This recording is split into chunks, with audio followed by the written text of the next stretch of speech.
Hello, everybody.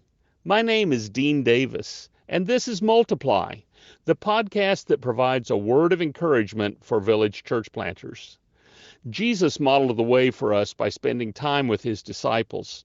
Of course, he enjoyed their company, and they helped him accomplish his ministry in both practical and spiritual ways. But Jesus' disciples were more than simply friends and co-workers. They were men who were learning to take on great responsibility. So when Jesus spent time with his disciples, he intentionally worked to develop in them the qualities necessary to fulfill the Great Commission and make disciples of all nations. As a church planter, you too spend time with your disciples to help them become all Jesus wants them to be. Thank you for engaging in this very important work. Thank you for following Jesus' example. You are appreciated. Sometimes Jesus taught his disciples directly. He developed his disciples through teaching when he explained the parables and when he gave the Sermon on the Mount. Sometimes Jesus mentored them. He mentored his disciples when he gently guided them and corrected them. An example of Jesus mentoring his disciples occurred when the disciples asked him, "Who is the greatest in the kingdom of heaven?"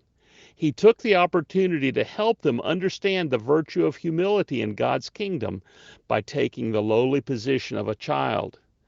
But sometimes Jesus directed open questions to his disciples. Jesus knew the answers, but he was asking open questions to help his disciples think more deeply and make wise decisions. A great example is the questions Jesus asked his disciples when they were in the villages around Caesarea Philippi. Jesus asked a series of open questions. Who do people say that I am? But what do you say? Who do you say I am? Jesus asked these open questions to help his disciples access the wisdom that God had already put within them so that they could make a good decision. Peter answered, God's Messiah. Peter's recognition of that truth helped him to go on with Jesus all the way to Jerusalem. Peter's answer to Jesus' question helped him repent when he betrayed Jesus. Peter's answer helped prepare him to preach on Pentecost and to lead the church at Jerusalem. All of this grew out of Peter's answer to an open question Jesus asked the disciples. That's what coaching is. In its simplest form, coaching means using open questions to help others make wise decisions. Since you are a church planter, it's very likely that you like to preach and teach. Preaching and teaching is good, but it's not enough. It's wonderful when you mentor a disciple by giving good advice, but mentoring is not enough. If we are to prepare leaders to take responsibility for fulfilling the Great Commission, we must add coaching to our leadership toolbox.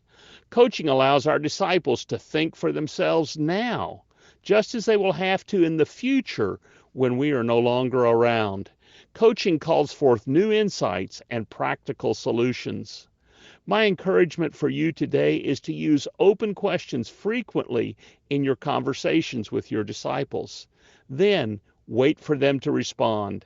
As you do so, you will develop leaders for times and places where you will not be present. As you coach others, you will be following the example of Jesus.